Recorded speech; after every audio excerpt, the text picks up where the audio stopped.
Hi guys, share ko lang ito sa inyo yung Lazada affiliate account ko. Since nag-start ako sa Lazada affiliate, ito na yung naging earnings ko. Makikita dito sa report kung ilan na yung mga clicks or orders in a given period. Minsan magugulat na lang ako, meron namang mga products na pumasok sa aking mga to earn. Ang minimum withdrawal pala sa Lazada ay 1,200. Meron pa ako ditong pending orders na papasok sa aking earnings. Yung iba, nasa earnings na, yan na yung mga completed orders na. Nung nagsisimula pa lang ako sa Lazada, ang akala ko, piling mga products lang ang pwede mong i-promote dito.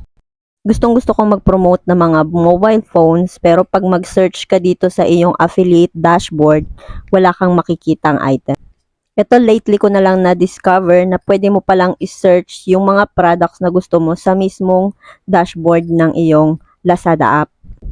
I-click mo lang yung share button, tapos i-copy mo lang yung link. Pag nagawa mo na yon, bumalik ka na sa affiliate dashboard mo. I-click mo sa bandang taas yung link generator. So, ayan, i-paste mo dito yung link ng product, tapos i-click mo lang yung confirm. Ayan, pwede ka nang mag-promote ng mobile phones.